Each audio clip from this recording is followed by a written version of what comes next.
1 day NCB custody granted to all the 3 accused.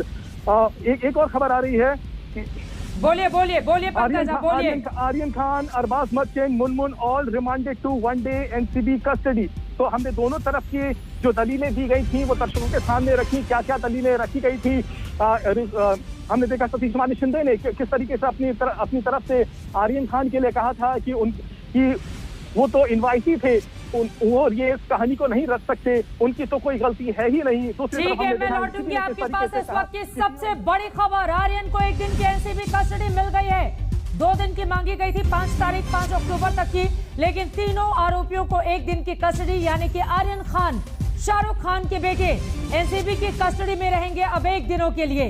और NCB उनके WhatsApp chat के आधार पर उनसे पूछताछ करेगी कि आखिर रेव पार्टी में वो कैसे गए, कौन कौन से लोग शामिल थे।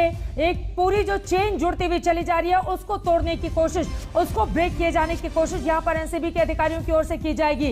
इसके अलावा अरबाज, जो कि अरबाज मर्चेंट दोस्त है आर्यन के, जिनके पास से ड्रग्स की बरामदगी हुई है, अब उस शख्स से भी पूछताछ की जाएगी कि आखिर वो कौन सा ड्रग पैडलर है जिसके जरिए ये तमाम ड्रग्स तुम्हारी ओर से खरीदे गए थे। मुनमुन, उससे भी पूछताछ की जाएगी। तीनों को आमने सामने बिठाकर भी, यानी कि एनसीबी के पास यकीनन पुख्ता सबूत थे जिसके आधार पर वो कोर्ट के भीतर ये साबित कर पाए कि देखिए हमारे पास ये चीजें हैं और इसके आधार पर हमें कस्टडी चाहिए। और कोर्ट की ओर से ये फैसला किया गया कि हाँ, 1 दिन के लिए यानी कि अगले 24 घंटे के लिए एनसीबी को कस्टडी दे दी गई है। अब रात कहां पर गुजरेगी इन तीनों की, बताइए हमारे दर्शकों को पंकज। देखिए, नारकोटिक्स कंट्रोल ब्यूरो में ही इनको यहां पर रखा जाएगा। In all probabilities narcotics control bureau में ही रखा जाएगा। मैं अपने कहूंगा कैमरा पर्सन समीर शानबाग से कि गेट की तरफ कैमरे को अब थोड़ा सा पैन कर दें, क्योंकि अब जो सारी हलचल होने वाली है वो यहां पर गेट पर ही होने वाली है। मैं नीचे भी चला जाता हूं, अगर कुछ हरकत होती है वो यहां पर होती है। मुंबई पुलिस ने अब यहां फिर से देखिए किस तरीके से जो गेट है उसको बंद कर दिया है। मुंबई पुलिस के अधिकारी खुद यहां पर गेट पर आ गए हैं। जो गाड़ी निकलेगी जिसमें तीनों आरोपी हैं जिन्हें 1 दिन की एनसीबी कस्टडी हो गई है, वो यहां से अगर या फिर पिछले गेट से भी निकल सकते हैं, लेकिन हमारी नजर दोनों गेटों पर बनी रहेगी। सौरभ वक्तानिया इस वक्त हमारे साथ जुड़ चुके हैं, कोर्ट रूम के भीतर वो मौजूद थे। सौरभ, क्या जानकारी मिल रही है, बताइए। 1 दिन की एनसीबी कस्टडी, तीनों की ही, आर्यन खान की भी। सौरभ। बिल्कुल सीता, देखिए जब आर्ग्यूमेंट पूरी तरीके से जब शुरू हुई तब जब एनसीबी के जो लॉयर थे अद्वैत चेतना, उन्होंने साफ कहा कि देखिए भले ही ये जो सेक्शंस लगाए गए हैं बिलेबल है, लेकिन इसके अंदर जो व्हाट्सएप चैट्स है, बाकी के जो एविडेंस मिले हैं वो साफ तौर पे बताते हैं कि बड़ा एक रैकेट है, किस तरीके से ये ड्रग्स लाया गया था, कैसे प्रोक्योर किया था, पोजीशन था, कंजम्पशन था। इसलिए 2 दिन की मिनिमम कस्टडी दी जाए, ये एक जो है बातें एनसीबी के जो लॉयर थे अद्वैत चेतना उन्होंने कहा। लेकिन जैसे ही आर्यन खान के जो लॉयर सतीश मानी शिंदे ने बोलना शुरू किया, उन्होंने साफ कहा कि और ये तस्वीरें आप देख पा रहे हैं किस तरह से लेकर जाया जा रहा है। पंकज बताइए पंकज।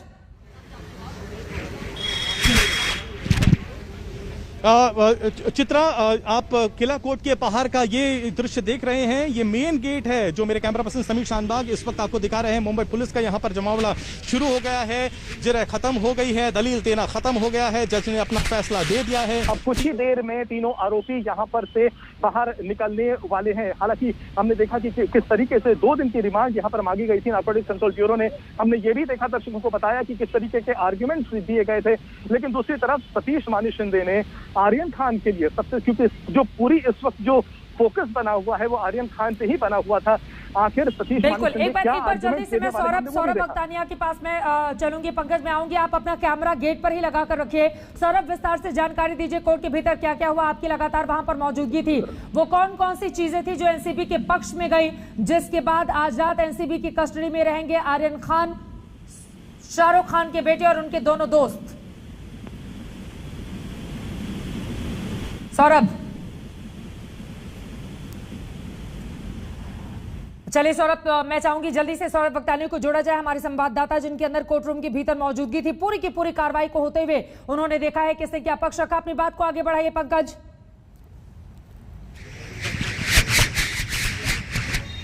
हाँ, अभी शायद पिछले गेट से भी निकालने की कोशिश हो सकती है, इससे हमारी नजर दोनों गेट पे बनी हुई है। एनसीबी कह रही है कि हाई प्रोफाइल केस है, ये बड़ी बात है कि एनसीबी का कहना है कि, और जबकि जज के सामने बोला है एनसीबी ने कि आने वाले दिनों में 5 और लोग हैं जिनकी गिरफ्तारियां हो सकती हैं। यानी काफी जो है वो अपनी इन्वेस्टिगेशन में एनसीबी पहले ही आगे पहुंच चुकी है। अब देखिए, कल रात जो है इन करीब 10 लोगों को नारकोटिक्स कंट्रोल ब्यूरो के हेडक्वार्टर्स में लाया गया था सीधे जहाज से, और हमें ये बताया गया कि उसमें 2 ऐसे लोग थे जो अंडर एज थे, फिर उनको छोड़ दिया गया, फिर 10 में से बचे 8। अभी एक जानकारी और जो बड़ी दिलचस्प है वो ये है कि नारकोटिक्स कंट्रोल ब्यूरो का कहना है कि वो जो फॉरेन नेशनल्स का एंगल है वो उसको भी खंगाल रही है, क्योंकि हमने देखा था कि कई इस क्रूज लाइनर में फॉरेन नेशनल्स भी थे जो इस पार्टी का हिस्सा बनने जा रहे थे। और आज सुबह ही करीब 8:30 बजे 3 फॉरेन नेशनल्स थे जिनको नारकोटिक्स कंट्रोल ब्यूरो के हेडक्वार्टर्स में लाया गया, और जोनल हेड समीर वांगखेड़े ने खुद इनसे बातचीत करी गई थी। वो एसेंशियली इसीलिए थी, ये जानने के लिए कि कहीं इंपोर्ट एक्सपोर्ट तो ड्रग्स का नहीं हो रहा है, कि कहीं कमर्शियल क्वांटिटी तो नहीं लाई जा रही है, कहीं और केसेस से इस केस के तार तो नहीं जुड़े हैं, अगर या इससे नहीं तो ड्रग पेडलर्स के तार तो नहीं जुड़े हुए हैं। इस पे अभी एनसीबी ने ज्यादा जानकारी नहीं दी है। हालांकि इस पूरे मामले पर भी एनसीबी से सवाल करने बहुत ज्यादा जरूरी है। एक महत्वपूर्ण जानकारी और ये है कि एक जो शख्स जो आज गिरफ्तार हुआ है बेलापुर, नवी मुंबई के बेलापुर इलाके से, क्या ये वही ड्रग पेडलर है जिसने इस पार्टी के लिए ड्रग सप्लाई करी थी? इस पर भी एनसीबी ने अभी जवाब देना है। फिलहाल किला कोर्ट के सामने की हम आपको तस्वीर दिखा रहे हैं। मेन गेट को अब खोल दिया गया है, शायद यहाँ पर कुछ ही देर में वेहिकुलर मूवमेंट हो सकता है। कुछ देर पहले तक ये गेट बंद था, मुंबई पुलिस किसी को अंदर बाहर नहीं जाने दे रही थी। अब इस गेट के एक द्वार को खोल दिया गया है, मुंबई पुलिस का यहाँ पर जमावड़ा देखे जा सकता है। एक गाड़ी का मैं थोड़ा सा मूवमेंट देख रहा हूँ जी।